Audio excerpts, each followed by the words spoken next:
नमस्कार, अदब, सत श्री अकाल दोस्तों। Welcome back to your own channel current affairs express पे। तो गाइस, आप सब लोगों को पता है कि डोनाल्ड ट्रम्प ने H1B वीजा के ऊपर बहुत सारा रेस्ट्रिक्शन लगा दिया, फीस बढ़ा दिया। 1000 से $5000 जो जो पहले लगता था, अभी $1 लाख एकदम फ्लैट फीस लगा दिया। ओके, इसके साथ साथ और एक जो वीजा के ऊपर रेस्ट्रिक्शन लगाया गया है और एक टाइप का, उसके बारे में किसी ने बात नहीं किया, वो है L1 वीजा। ओके, अब आज के डेट पे यूएस लॉ मेकर ने बिल इंट्रोड्यूस किया है कि H1 वीजा, ओके, और जो L1 जो सिस्टम है इसको चेंज करने के लिए। आप सोचेंगे कि ये L1 वीजा क्या है? L1 वीजा देखिए, L1 वीजा H1 वीजा जैसे ही, पर H1 पे क्या है, आपको एकदम इमिग्रेंट बन सकते हैं, मतलब यूएसए पे जाके पूरा पूरी रहना 3-4 साल के लिए, जब तक वीजा का जो एक्सपायरी ना होता तब तक रहना। L1 वीजा मतलब मान लीजिए आपका कंपनी है, आपके कंपनी इंडिया पे है, तो इंडिया पे मतलब यूएसए का कंपनी इंडिया पे, जैसे गूगल इंडिया पे बहुत अच्छा काम किया, आपको एक प्रोजेक्ट के लिए उनको यूएसए पे लेके जाना पड़ेगा। वो प्रोजेक्ट शायद 3-4-5-6 महीने पे खत्म हो जाएगा। ये जो 6 महीने के लिए आपको एक टेम्पररी बेसिस पे यूएसए लेके जा रहे हैं ना, तो इसके लिए आपको H1B वीजा नहीं चाहिए था, इसके लिए आपको चाहिए था L1 वीजा। तो उसके ऊपर भी आज के डेट पे बात चल रहा है, जिसके ऊपर डोनाल्ड ट्रम्प ने प्रतिबंध लगाया, मतलब रेस्ट्रिक्शन लगा दिया था। ओके, तो अब समझ चुके हैं, पर L1 वीजा का एक क्राइटेरिया है। अगर आप यूएसए मान लीजिए आप गूगल पे जाके काम करेंगे, यूएसए का गूगल का जो ऑफिस है यूएसए में, उधर जाके काम करेंगे, उसके लिए आपको इंडिया का गूगल ऑफिस पे मिनिमम 1 ईयर काम करना चाहिए। ये क्राइटेरिया था, इसके ऊपर भी बहुत सारा रेस्ट्रिक्शन लगा दिया। ओके, अब ट्रम्प वीजा का push US firm to consider shifting more work to India. आज के डेट पे देखिए, ट्रम्प जी ये वीजा किया, सोचे यूएस कंपनी को यूएस पे बांध के रखेंगे और बाहर का भी कंपनी को बोलेंगे कि यूएसए का जो एम्प्लॉय हायर करो। बाहर का कंपनी तो भूल जाइए, यूएसए का खुद का कंट्री जो यूएस फर्म है आज के डेट पे, वो सोच रहे हैं कि हम लोग इंडिया पे अपना कामकाज पूरा बेस को शिफ्ट कर लेंगे, हम लोग सिर्फ ऑन पेपर यूएस का कंपनी रहेंगे, पर हम लोग का जो ऑफिस भी जो यूएसए पे काम करता है ना, जिधर इंडियंस काम करते हैं, इसको भी हम लोग शिफ्ट कर लेंगे कहाँ, इंडिया पे।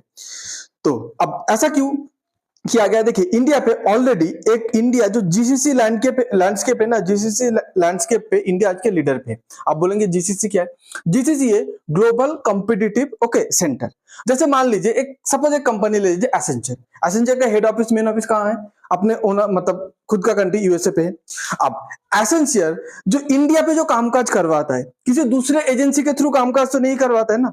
एसेंचर का एक सेंटर इंडिया पे है जो इंडियंस को रिक्रूट करता है, करके यूएसए के लिए काम करवाता है, राइट। तो मतलब एसेंशियर इंडियन बंदा इंडियन एसेंशियर ऑफिस में बैठे बैठे किसके लिए काम कर रहे हैं? यूएसए के लिए काम कर रहे हैं। क्यों? क्योंकि इंडियन को कम पैसे पे काम हो जाता है। तो ये जीसीसी लैंडस्केप पे इंडिया लीड करते हैं और इंडिया पे 1700 से ज्यादा जीसीसी है, ठीक है, आज के डेट पे। तो इंडिया पे एक जीसीसी एनवायरनमेंट बन चुका है। तो आज के डेट पे कहीं ना कहीं ये जीसीसी एनवायरनमेंट बनाया किसने? फॉरेन कंट्री अपना जीसीसी सेंटर खोल खोल के ऐसा एनवायरनमेंट बनाया। आज अगर ये वीजा के चक्कर पे जीसीसी सेंटर को बंद कर देगा, तो कोई दूसरा कंपनी मतलब भारतीय कंपनी उसका फायदा ले लेगा। मतलब दही किसी और ने जमाया, मतलब दही आपने जमाया और किसी और ने खा गया, ठीक है, बात तो ये हो गया। ओके, अब उसके बाद इंडिया का जो कौन कौन सा स्टेट पे जीसीसी को अट्रैक्ट करने के लिए उन पे रूल भी बहुत सारा रूल्स पे रिलैक्सेशन दिया गया। उत्तर प्रदेश मतलब एनसीआर, नोएडा, गुड़गांव साइड ये मान सकते, okay, not the proper Uttar Pradesh. Okay, stamp duty exemption दे दिया। मध्य प्रदेश पे research and development emerging tech है, तेलंगाना पे है, आंध्रा पे है, तमिलनाडु पे है, कर्नाटका में, ठीक है, इनोवेशन सपोर्ट है, महाराष्ट्र पे स्पेशल इकोनॉमिक जोन, क्योंकि आपको पता है महाराष्ट्र पे पोर्ट है, ठीक है, मुंबई एकदम सी के साइड पे आता है, महाराष्ट्र, गुजरात, ये सब एकदम जीसीसी के क्षेत्र पे एकदम लीडर बन के आया है। ओके, तो यही चीज को कहीं ना कहीं बाहर का कंपनी ये पूरा प्लेटफॉर्म सेट किया है। अब प्लेटफॉर्म के ऊपर अगर आज किसी को नाचना है तो बाहर का कंपनी ही नाचेंगे, वही उन लोग ही परफॉर्म करेंगे। ओके, अब ये तो एक चीज है। उसके बाद ये सब देखते हुए डोनाल्ड ट्रम्प कहीं ना कहीं देख रहा है कि इंडिया को हम लोग झुकाने की जो कोशिश किया था वो तो एकदम मतलब सरासर फेल हो रहा है, डोनाल्ड ट्रम्प का प्लान एकदम नाकाम हो रहा है। इसीलिए अब जो एशियन कंट्री है, आप सोचेंगे एशियन मतलब क्या है? Association of south east Asian nation. Okay, अब एशियन कंट्री पे ये एक्चुअली सॉरी ये एशियन नहीं, ये आसियान है। आसियान कंट्री पे कौन कौन सा कंट्री आता है? Myanmar, Thailand, Cambodia, Singapore, Malaysia, Vietnam, Laos, Philippines, Brunei, okay, Indonesia, ये सब कंट्री आसियान का मेंबर है। अब आसियान का एक मीटिंग होने जा रहा है, मलेशिया पे मीटिंग होगा, जिसमें डोनाल्ड ट्रम्प ओके आने वाले उस मीटिंग पे मलेशिया ने ये बात इंडिया को बताया, कंफर्म किया। अब इंडिया को भी ये मीटिंग पे इनवाइट किया गया है, पर मोदी जी अभी जाएंगे कि नहीं जाएंगे अभी तक कंफर्म नहीं किया। तो ये पता जा रहा है कि डोनाल्ड ट्रम्प तो आ रहे हैं, अगर मोदी जी भी आसियान मीटिंग पे जाएंगे, उसको इनवाइट किया है, अगर पार्टिसिपेट करेंगे, तो क्या डोनाल्ड ट्रम्प और मोदी जी के बीच एक मीटिंग हो सकता है, ठीक है, उधर ट्रेड टॉक हो सकता है। क्योंकि ऑलरेडी आप अगर यूएस का ऑफिशियल्स की बात मानेंगे तो उन्होंने बोला आफ्टर कंस्ट्रक्टिव इंडिया टॉक्स, मतलब इंडिया के साथ हम लोग का बात बहुत अच्छे से चल रहा है ट्रेड टॉक के बारे में। ट्रम्प ट्रम्प एक मिनी डील या पूरा complete full flesh deal sign कर सकता है ड्यूरिंग एशिया ट्रिप। मतलब ट्रम्प जब एशिया, वैसे मतलब वो आसियान मीटिंग पे, जब एशिया ट्रिप पे जाएंगे, अगर उधर मोदी जी आता है तो दोनों के बीच बात होगा, ये माना जा रहा है, ठीक है। और दोनों के बीच डील भी साइन हो सकते हैं, ट्रेड टैरिफ आसियान समिट का साइडलाइन पे हो सकते हैं। तो ट्रम्प आज के डेट पे देख रहे हैं, मैंने इंडिया को झुकाने की कोशिश किया, नहीं हुआ। उसके बाद ट्रम्प देख रहे हैं, मैंने H1B वीजा लगाया, सोचा हमारा जो टेक्नोलॉजिकल कंपनी यूएसए का, वो अभी इंडियंस या फॉरेनर्स को हटा के अमेरिकन को जॉब देंगे, और बाहर का फॉरेन कंपनी जो जिसका प्रेजेंस अमेरिका पे है, वो भी अमेरिकन को जॉब देंगे। बट बाहर का फॉरेन कंपनी तो छोड़ दीजिए, अमेरिका का खुद का कंपनी भी सिर्फ ऑन पेपर अमेरिकन रहना चाहते हैं, बाकी अपना पूरा ऑपरेशन उन लोग मतलब होगा तो अमेरिका के बाहर शिफ्ट कर लेंगे। ओके, अब ये देखिए और एक पहलू है जिधर डोनाल्ड ट्रंप सोच रहा था कि मैं बहुत चालाक हूं, मैं तो बहुत बढ़िया गेम खेल रहा हूं, उधर भी फेल हो रहा है। उसके पहले हम लोग एक बात जानते हैं, न्यूक्लियर मिसाइल। न्यूक्लियर मिसाइल क्यों बनाता है कोई? ओके, न्यूक्लियर मिसाइल जनरली बनाया गया था खुद को डिफेंड करने के लिए, कि मेरे ऊपर अगर हमला करोगे तो मैं न्यूक्लियर मिसाइल चला दूंगा, ठीक है। जैसे इंडिया के पास अगर न्यूक्लियर मिसाइल है, इसका मतलब क्या? इंडिया किसी के ऊपर हमला कर रहा है? नहीं, ये सेल्फ डिफेंस है कि आप, मैं इतना शक्तिशाली हूं, आप मेरे ऊपर हमला करेंगे तो मैं न्यूक्लियर मिसाइल चला दूंगा। तो न्यूक्लियर मिसाइल जनरली पहले बनाया गया था कि अटैक करने के लिए। आज की डेट पे ये बनाया गया आत्मरक्षा के लिए, प्रोटेक्शन के लिए, ठीक है। हर एक कंपनी, हर एक कंट्री ऐसा ही मेंटेलिटी लेके चलते। वेट गाइस, क्या पाकिस्तान के बारे में सोच रहे कि पाकिस्तान तो ऐसा मेंटेलिटी? अरे अच्छा खासा वीडियो चल रहा था, मतलब तौबा तौबा, आपने तो सारा मूड खराब कर दिया। पाकिस्तान तो है ही ऐसा, उसको तो आप गिनो ही मत।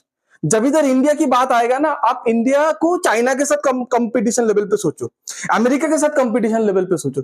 पाकिस्तान तो मतलब जाने दो, जाने दो, ठीक है। ओके, तो ये तो न्यूक्लियर मिसाइल क्यों बनाया गया है गाइस? तो सेल्फ डिफेंस के लिए, खुद को रक्षा करने के लिए। बट ताइवान, आपको पता है न्यूक्लियर मिसाइल बनाने वाला जो, मतलब जो कंट्री न्यूक्लियर मिसाइल होल्ड करते हैं, स्पेशली वेस्ट, ये कभी नहीं चाहेगा कि कोई दूसरा कंट्री न्यूक्लियर मिसाइल बना ले। जैसे ईरान बनाने की कोशिश करे, आप देख सकते हो उसके साथ अमेरिका क्या बिहेवियर कर रहे हैं। तो ताइवान को हमेशा चाइना ने धमकाता है कि मैं कब्जा कर लूंगा, कब्जा कर लूंगा, कब्जा कर लूंगा, पर अमेरिका ताइवान को प्रोटेक्ट करता है। और ताइवान को जब भी हमला करने जाता है, ताइवान के पास भी एक न्यूक्लियर मिसाइल है। आप सोचेंगे सही में ताइवान न्यूक्लियर मिसाइल कंट्री? नहीं गाइस, ताइवान के पास ना सेमीकंडक्टर चिप, ये जो चीज है, इसके फॉर्म पे एक न्यूक्लियर मिसाइल है। क्योंकि ताइवान दुनिया का सबसे ज्यादा सेमीकंडक्टर चिप बनाते हैं, मतलब 100 सेमीकंडक्टर चिप में से 70 तो ताइवान बनाते हैं। तो ताइवान को जब भी चाइना धमकाता है, डराता है, तो स्पेशली अमेरिका पहले आ जाता है, क्योंकि अमेरिका टेक्नोलॉजिकल सुपर पावर है, और ये सेमीकंडक्टर चिप के बिना टेक्नोलॉजी वेस्ट है। तो अमेरिका बचाने आ जाते हैं। नहीं, अगर ताइवान का कुछ हो गया तो अमेरिका को सेमीकंडक्टर कौन सप्लाई करेगा? अमेरिका का टेक्नोलॉजिकल कंपनी का क्या होगा? अमेरिका का एप्पल का फोन कैसे बनेगा? और ताइवान को चाइना अगर कब्जा कर लिया तो चाइना मतलब ताइवान का जितना भी सुपीरियर टेक्नोलॉजी है सेमीकंडक्टर पे, वो चाइना के हाथ पे लग जाएगा। तो इसीलिए आज के डेट पे अमेरिका बहुत दिमाग लगा रहा था। अमेरिका ताइवान को ये डरा रहा था कि देखो देखो, चाइना तुम्हें थ्रेट कर रहा है, ये कर रहे हैं, हम तुम्हें प्रोटेक्शन देंगे, ठीक है, तुम एकदम अमेरिका के प्रोटेक्शन के अंदर हो, the great America, the superpower America. But everything has a cost, हर एक चीज का एक कीमत होता है। तो इसका कीमत क्या है? एक काम करो, ताइवान का जो कंपनी है ना, TSMC, Taiwan semiconductor manufacturing company, तो वो जो चिप बनाता है ना, उसका प्रोडक्शन यूएसए में करना पड़ेगा, ठीक है। यूएसए में TSMC को इन्वेस्ट करने बोलो। तो ताइवान सोचा ठीक है, कुछ पाने के लिए कुछ खोना पड़ता है, तो if you want to get something, you to give something. तो TSMC ने बोला ठीक है कि हम लोग ओके इन्वेस्ट करेंगे, ओके आपका अमेरिका पे। पर अमेरिका सोचा चलो ताइवान को इसी टाइम पे थोड़ा उल्लू बनाते। तो अमेरिका ने क्या किया? अमेरिका का जो यूएस कॉमर्स सेक्रेटरी है वो लुत्निक है, लुत्निक ने क्या बताया? लुत्निक ने बताया कि जितना भी TSMC चिप बनाता है उसका 50% चिप आप अमेरिका पे बनाओ। मतलब TSMC अगर 1000 चिप बनाते हैं, 500 चिप अमेरिका पे बनना चाहिए। अब TSMC आपको पता है कुछ चिप इंडिया पे भी बनाते हैं, बाकी कंट्री पे, खुद के उन कंट्री ताइवान पे बनाते हैं, ये बता दिया। ओके, उसके बाद तो ये किस लिए बताया? ताइवान ने पहले क्या सोचा था कि पहले बताया था हम लोग $100 बिलियन यूएसए पे इन्वेस्ट करेंगे, उसके बाद इसको बढ़ा के $113 बिलियन किया था।